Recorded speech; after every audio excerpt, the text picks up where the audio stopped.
Mr. Speaker, I want to thank you for the job you have done in the chair today. We thank you for the work that you are doing. Mr. Speaker, before I begin, I want to say to everyone watching us at home right now, we hear your concern, we feel your anxiety, and we know what we need to do. When this year began, Americans were enjoying a level of peace and prosperity unheard of in modern times. The economy was at record highs. Unemployment for American workers was at record lows. Take-home pay was rising, and business closures were falling. And our brave men and women in uniform were protecting us from threats across the globe. But a few weeks ago, we learned about an invisible enemy from a distant land, an enemy like we've never faced before. Now the virus is here. We didn't invite it. We didn't ask for it. Gentlemen, will suspend. The House is not in order. Please, members, take your conversations to the hall. Wait. Gentlemen may proceed. Now the virus is here. We did not invite it. We did not ask for it. We did not choose it. But we will fight it together until we win together. We will win because we have the best of our country on the front lines. We will win because of the other people in uniform, our doctors, our nurses, our lab technicians, and hospital volunteers.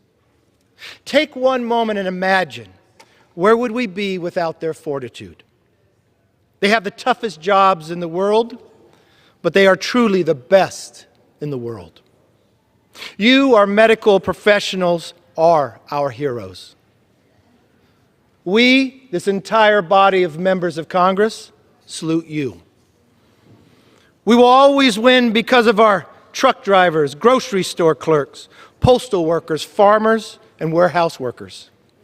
You're working night and day. You're making a meaningful, measurable difference in the lives of everyone you serve. You are the foundation of everything we will do today. And we will win because of our scientists. Their bright minds and faster cures should give every American peace of mind. We are developing a victory vaccine faster than ever in the history of any virus. On behalf of all Americans and on behalf of all members of Congress, I want to thank those on the front lines for their professionalism and dedication. Another critical front in our war against this virus is the home front, literally. To slow the spread, the government is asking, and in some cases requiring, millions of small businesses and families to put their daily lives on pause and remain at home. I am overjoyed that so many have taken the imperative of social distancing so seriously. Flattening the curve is the most important activity any American citizen can do today. It is even more important now that the virus has arrived in full force. We are asking you to continue to remain at home as much as possible. I know this action carries substantial circumstances. We all saw that tragic news just this week. 3.3 million Americans filed for unemployment benefits. We have never experienced that before in our lives, not even in the Great Depression, that many. So what can we do for the hardworking taxpayers, their families, and small businesses, the pillars of the American life, who are doing their part but facing economic disaster through no fault of their own? First, we can recognize that their sacrifice are invaluable service to their fellow citizens. They deserve our eternal gratitude and prayers. Second, and more importantly, we can give them our financial support now, today, so they can weather this brutal storm in the weeks ahead. Which brings me to the rescue package before us today, the CARES Act. If developing tests and treatments and vaccines is America's new arsenal of democracy, the CARES Act is our modern-day all-American Marshall Plan.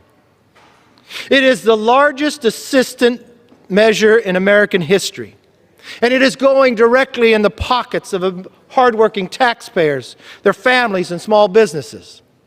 For everyone affected by this virus, we will be your voice. For those battling the virus, or lost your job, or do not know if you'll have one a month or two from now, I want you to know we're listening, we hear you, and we are working for you. I want to give Leader McConnell a lot of credit. From the beginning, he was committed to a bottom-up, bipartisan, and bicameral process. He honored his commitment, and it shows. The Senate passed this bill by a unanimous vote. Every Republican, every Democrat. It is bold, truly bipartisan, and targeted to achieve the mission at hand. Our top priority is to keep Americans at work. So we aim the efforts to keep Americans employed through two measures. For small businesses and nonprofits, the bill provides 100% federally guaranteed loans for 8 weeks. If that loan is used to pay your employees, or pay your rent, or pay your utilities, it's no longer a loan, it's a grant, because we know what government has asked you to do. Other business gets a retention credit to keep employees on. If, unfortunately, American workers find themselves out of work, this bill offers an additional 13 weeks of unemployment insurance and dramatically expands eligibility. It also makes benefits more generous by adding another $600 across-the-board payment through the end of July. The CARE Act also expands unemployment insurance to cover gig workers and self-employed and nonprofit employees. Additionally, for American families that might need a little extra support, you will start receiving and seeing those checks in 3 weeks. You won't have to wait for months for financial help. Payments will be as much as $1,200 for an individual taxpayer and $500 per child. Finally, this legislation provides critical resources to American healthcare workers and hospitals. Over $140 billion in appropriations to support our health systems. We don't just talk about our respect for the medical heroes among us. We are going to give them the equipment to save lives and the tools they need to protect themselves. The reason for this legislation is to protect American workers, protect American jobs, and protect hard-working American taxpayers. We are providing targeted, temporary, and timely relief to Main Street, not Wall Street. We are not underwriting bad business practices or priming the pump. Ultimately, we are laying the foundation for a rapid economic recovery. This bill is not only a rescue package, it is a commitment.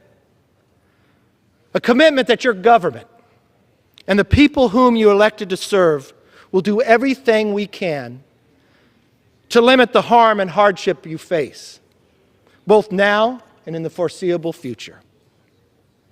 To the American public, if you do your part, I promise we will do ours.